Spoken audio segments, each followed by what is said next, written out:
Machu Picchu is a stunning example of the Incas' engineering feats. The Inca constructed Machu Picchu's palaces, temples, terraces, and infrastructure using stone. High in the clouds of Peru stands a city that should never have existed.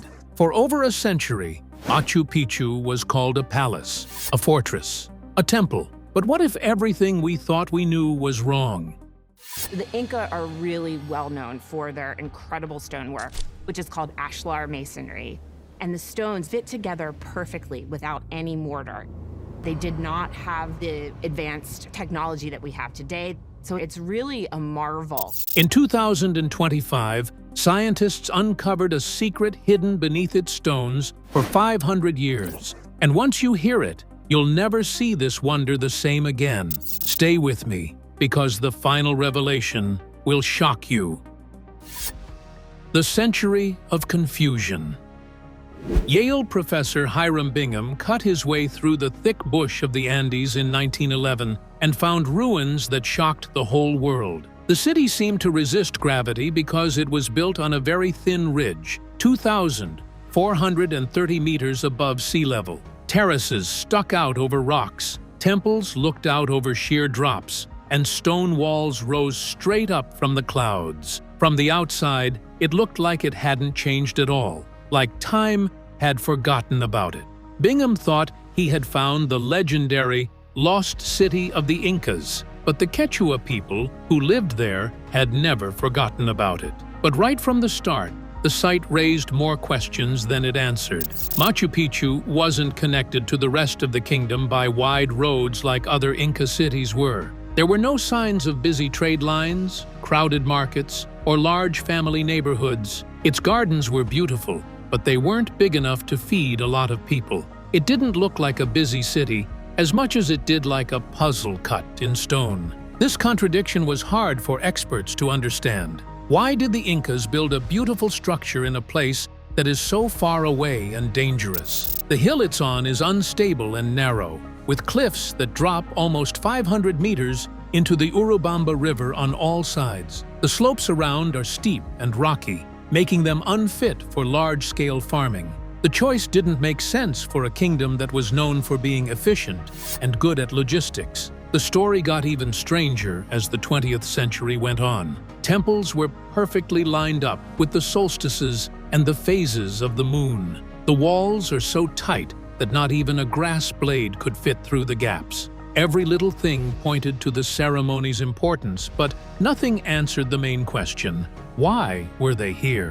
Instead of making things clearer, the study made things more confusing. Bingham's finding made things even more complicated. He took hundreds of artifacts to Yale, which led to a disagreement with Peru over ownership that lasted for 100 years. His description of the spot as discovered added to a Western story that hid indigenous memories. Foreign interpretations of the story were more important than local information. From the start, Machu Picchu's character was shaped by what people outside of Peru thought about it. Geography made the paradox even bigger. Machu Picchu and Huayna Picchu are two sharp hills that stand between the city. The city is on a ridge that was formed by the river's constant flow. The paths that led to it wound through thick cloud forests and steep rocks. It didn't have any important trade routes like the capital, Cusco, did. In a society based on connections, the site seemed like it was meant to be difficult. Being so far away caused real problems. It must have been a nightmare giving workers food, tools, and stone. The terraces cut into the hillside could grow some crops, but not enough for thousands of people to live there full-time. Moving huge rock blocks without wheels or workhorses made the feat even more impressive. Machu Picchu should not have been possible from a practical point of view. It was also clear what the risks were. Every year, it rains almost 2,000 millimeters in the area, which causes floods and erosion. There was no room for mistake, because the cliffs fell away in sheer drops. If you slip on the trails, you could die. Rain put foundations at risk and made even the best-built steps less stable. In every way, this was the last place where a city should have been built. There is proof for this in archaeology. Machu Picchu doesn't look like it was inhabited all year round. A lot of the bones found belong to workers and servants, not family groups. This makes it seem like the area wasn't a fixed city center. Its danger and remoteness make it seem like a place that was made for something else. Why build here at all if it wasn't useful? The Inca were great at planning things. They were able to organize tens of thousands of workers and build roads through terrain that wouldn't normally let them. They didn't throw away anything. Machu Picchu didn't look like a mistake as much as it did like a choice that was made on purpose. But for some reason, what if the stones beneath Machu Picchu tell a story older and stranger than the ruins tourists climb every year? The 2025 Breakthrough. Archaeologists and scholars have been looking for cultural meaning in Machu Picchu's temples, terraces, and stonework for more than 100 years. But when geologists joined the study in 2025, everything changed. The project was led by Brazilian scientist Rualdo Menegat, who used tools that are usually used to study earthquakes. They didn't ask who built the city or why. Instead, they asked what was going on below the surface. That one shift in focus solved puzzles that had been stumping experts for decades. Geologists looked for geological reasoning, while archaeologists looked at artifacts. They watched the rock under the city and how it moved. Using pictures from space, they found fault lines that were hidden. Ground-penetrating radar showed what was below the ground, and electrical resistivity checked how well electricity could flow through cracks. They were able to see into the mountain's core with a technique called muon tomography, which uses cosmic rays to scan. Every method led to the same discovery. Not only does Machu Picchu sit on a mountain, but it also lies where two huge earthquake systems meet, making a huge natural X. It wasn't a mistake.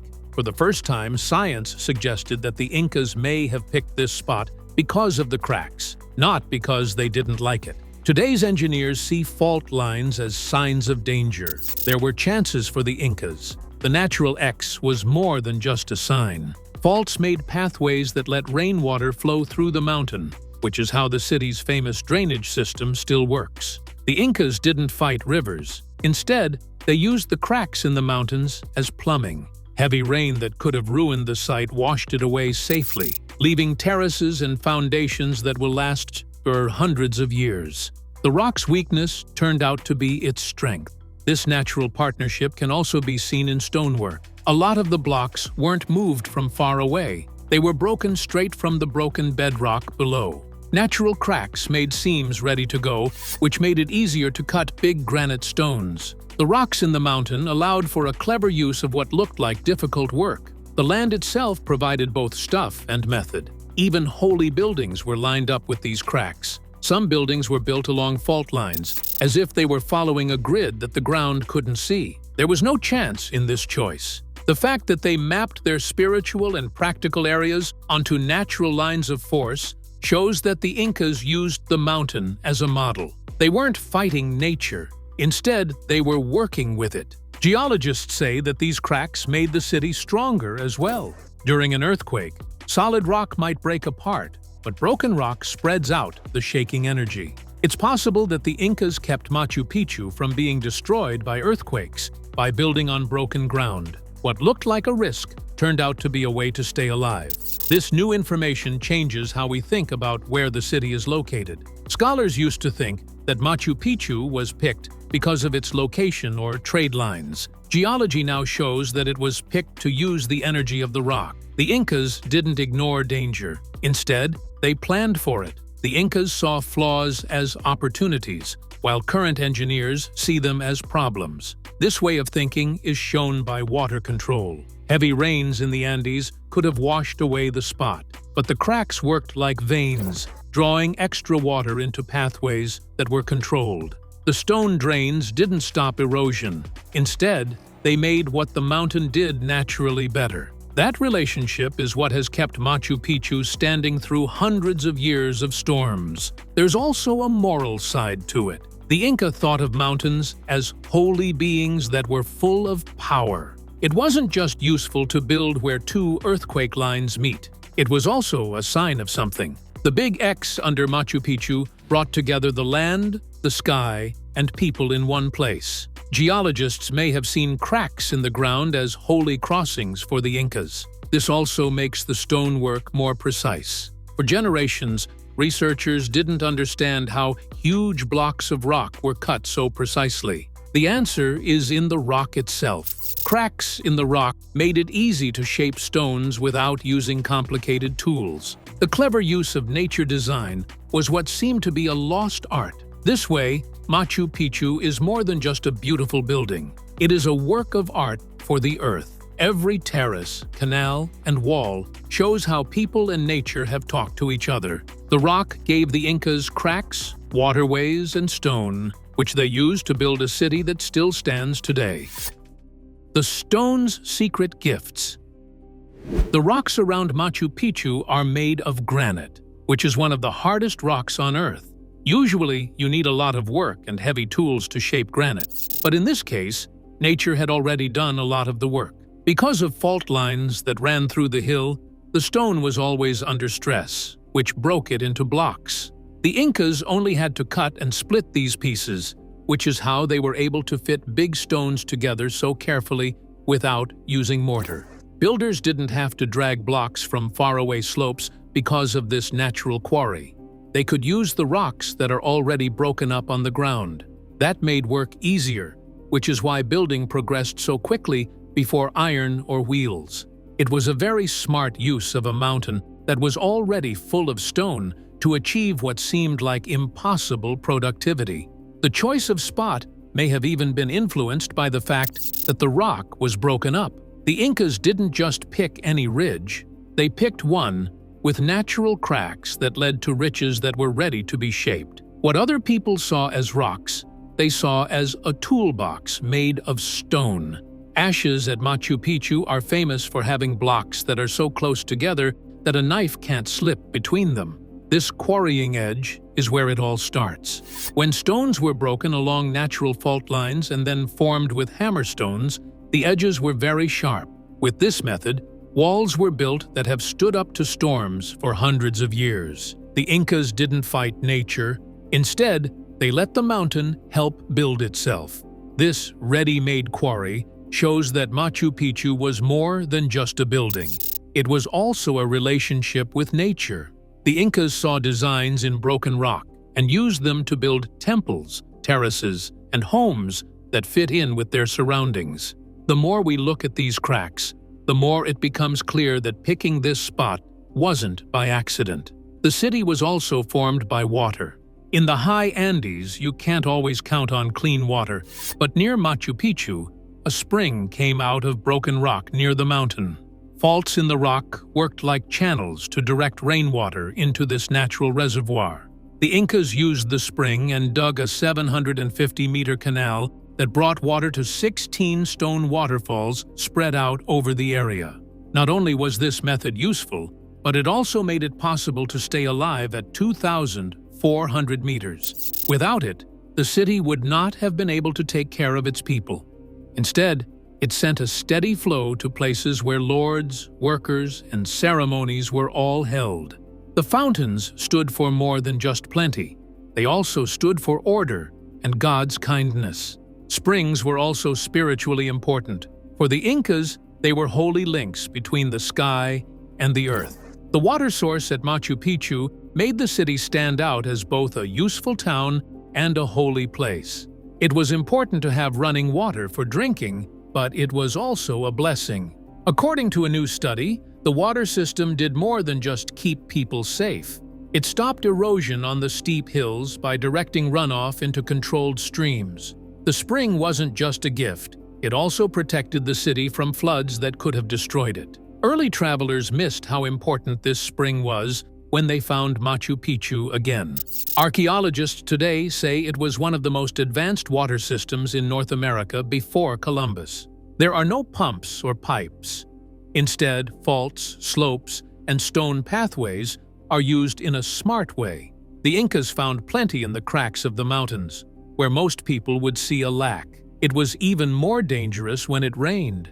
Every year, it rains almost 2,000 millimeters, which is enough to make whole hills unstable. Still, Machu Picchu has been standing for more than 500 years without falling apart in a big way. One of the most advanced old drainage systems ever built is what keeps it alive. The cracks that let stone and water in also help the rain get where it needed to go. Builders put gravel and sand on slopes to make layers that filter water down instead of letting it pool. About 60% of Machu Picchu is built underground, in a network of drains and supports that can't be seen. What people see now is just the top layer of a much bigger engineering feat. The balconies themselves worked as screens. Before it reached broken bedrock, the rain went through gravel and dirt. This spread the water safely out of the city. This kept the soil healthy and the hills stable. What looked like easy farming steps were actually ways to handle storms. Without this network of drains, Machu Picchu would have probably fallen apart in a few decades, just like other Andean towns. The Incas, on the other hand, saw water not as a threat, but as a friend. Geology was used in the planning of the city so that it would fit into the mountain instead of fighting it. The genius of Machu Picchu isn't brute force, it's a mindset that reshapes how we think about building civilizations today. A pattern hidden across the Andes. Geologists thought it was a strange mistake when they mapped the cracks under Machu Picchu, but soon they saw that the pattern was the same all the way across the Andes, from Cusco to Ollantaytambo. It was common for Inca towns and fortresses to be built on top of natural fault lines and fracture zones. These weren't unlucky places just waiting for shocks. They were carefully picked hubs that already had benefits built in. The Incas didn't guess. They followed a plan that was carved into the rocks and couldn't be seen. Ethnogeology, as it is now called by scholars, is the key to this trend. In the Western sense, it's not modern science. Instead, it's a deep cultural understanding of the land that has been passed down for generations. Over hundreds of years, people in the area saw rocks break, springs bubble, and hills move. This knowledge was passed down to the Incas, who used it with unmatched accuracy. Geology was turned into a plan, and they read mountains like other people read books. By building along cracks, the Inca kingdom was able to get resources without wasting any. Cracks in the rock made it easy to get to fresh water, and springs formed naturally along fault lines. Stone blocks could be cut and moved more easily in mines that were made from the same fractures. It also helped with defense. Steep cliffs and fault-shaped hills naturally turned into fortresses. They used the bones of the mountains to make the land itself a part of their kingdom. Cusco was the city of the Incas. The city was shaped like a puma, but its placement was based on rock as well as meaning. Cusco is at the point where several fault lines meet. Each fault line brings rivers and other water sources into the valley. This made sure that tens of thousands of people with simple lines could get clean water. What looked like a magical alignment was actually a careful mix of engineering and rock. The design is also seen in Ollantaytambo, which is another great work by the Incas. The terraces are built up on broken rock, which makes farming easier by directing water in regular ways. There are quarries on both sides of the valley, linked by natural fault lines that served as transportation paths. Even the walls of the fortress lean into ridges that were formed by the Earth's surface, so there is no need for extra brickwork. The Incas didn't try to take over the land. Instead, they blended into it. This secret planning based on geology shows how the Inca kingdom grew so quickly without wheels, draft animals, or steel tools. By letting the land work for them, they saved a lot of work. Because there was a spring at a fault, there was no need to dig deep wells. Because of a natural crack, no explosives or iron chisels were needed to cut the stone. Their kingdom worked well because it was built on shortcuts that were already in the ground. Anthropology and geology show that different indigenous groups learnt about the Earth in their own unique ways. Western geology didn't catch up with the Incas until many hundreds of years later. The Incas knew about fault lines just by looking at the world around them. They did not have microscopes, but they were patient and remembered things well. Every generation added to a map that showed where the water moved and where the rocks broke. That map became the real base of the kingdom. The Incas show that technology can look very different from what most people think of as machines, metal, or tools.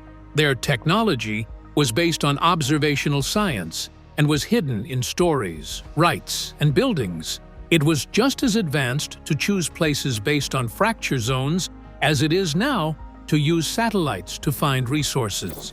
Their method was different because they used their own eyes and hundreds of years' worth of data. This technology was soft and didn't leave any gadgets behind, but it ran a kingdom. From a distance, the Andes looked like a patchwork of rocks, valleys, and stones, but to the Incas, they were a live map of chances. Faults turned into stone and water roads, ridges into walls, and valleys into fields. The towns of the empire were not spread out at random. They were called nodes on a secret grid. It's hard to miss the genius of their growth once you see this pattern. The most surprising thing is that this plan is only now being found. Scholars thought for hundreds of years that Inca cities were built to be beautiful, protect, or have religious meaning. Those things were important, but there was a greater science going on behind them. The Incas knew the map better than anyone else because it was made by the Andes themselves. The mountains weren't problems, they were the silent builders of a kingdom. The sacred science of the Inca. Mountain ranges were more than just rocks that rose from the ground to the Incas. They were apus, which are ghosts that watch over mountains, rivers, and people.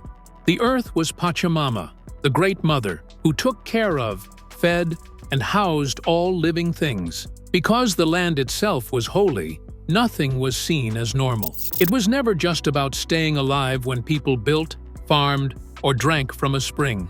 It was a connection with a living world. At Machu Picchu, every choice was based on this view of the world. The fact that a rock provided water, stone, and a place to live was not only useful, but also a sign that God was pleased. If a place was good for both survival and faith, it was picked as a place to live.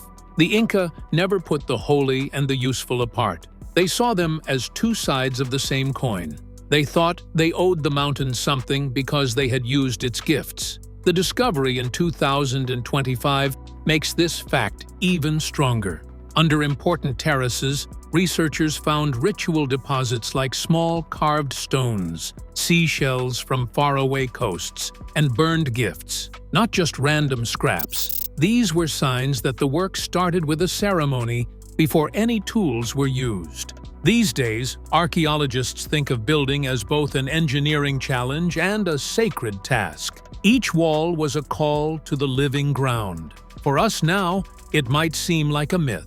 In fact, though, it was a system that kept things in balance. They respected the place where the supplies came from, and nature fed them for hundreds of years in return. Because they were made with care for the soil in mind, farming terraces didn't fall down.